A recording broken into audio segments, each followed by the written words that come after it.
यीशु मसीह के मधुर और सामर्थी नाम में आज दिनांक 29 अक्टूबर दिन शनिवार को हम आप सब श्रोताओं का हार्दिक स्वागत करते हैं। आज के दिन के लिए जो विषय है वो लिया गया है योना नबी की पुस्तक 2 अध्याय 4 पद। वचन कहता है, तब मैंने कहा, मैं तेरे सामने से निकाल दिया गया हूँ, तो अभी तेरे पवित्र मंदिर की ओर फिर ताकूंगा।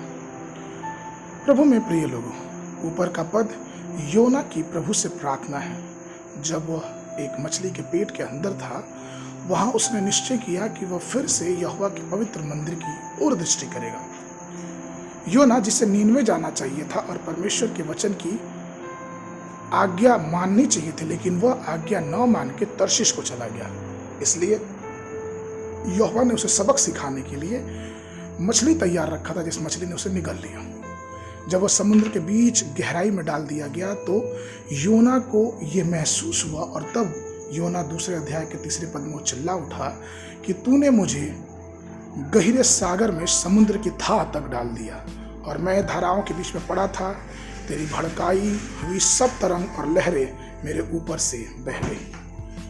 उस परिस्थिति में भी जब यहोवा की ओर योना ने देखा तो यहोवा ने योना की प्रार्थना सुन ली।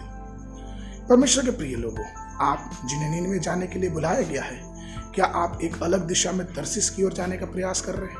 क्या कहीं ऐसा तो नहीं कि आप परमेश्वर की इच्छा न पूरी करने की हिम्मत कर रहे हैं? इससे पहले कि आप कई प्रकार की परीक्षाओं और परीक्षणों से घिरे, इस बात को ध्यान दें कि क्या आप परमेश्वर के बताए हुए मार्ग पे चल रहे हैं कि नहीं।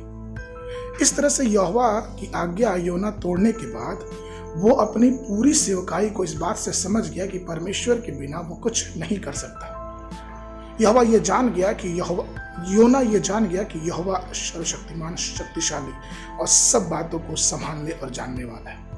आज भी वो हमें और आपको पुकारता है प्रिय।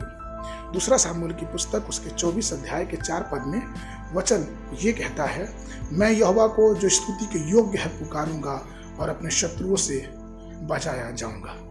भजन संहिता की पुस्तक उसके 50 के 15 में दाऊद भी ये कहता है, और संकट के दिन मुझे पुकार, मैं तुझे छुड़ाऊंगा और तू मेरी महिमा करने पाएगा। प्रभु में प्रिय लोगों, भले ही आप मछली के पेट में हो, शेर की माद में हो, आग की भट्टी में हो, केवल परमेश्वर के चेहरे को देखते रहें, दृढ़ता से उसकी उपस्थिति में रहें, और आप ये देखेंगे कि परमेश्वर आपको किस प्रकार से सब कष्टों, सब परेशानियों से निकालता है। ईश्वर हमारा आश्रय और ईश्वर हमारी सामर्थ्य है। संकट में अति सहायता से, अति आसानी से मिलने वाला वही हमारा परमेश्वर है, और वो हमें अवश्य आशीष देगा।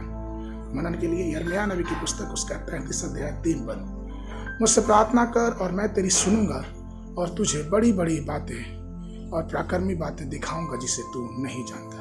बाइबल अध्ययन के लिए सुबह के समय यिर्मयाह नबी की पुस्तक 18 और 19 अध्याय, संध्या के समय 2 तीमुथियुस की पत्री उसका 3 अध्याय। परमेश्वर आप सबको आशीष देवे।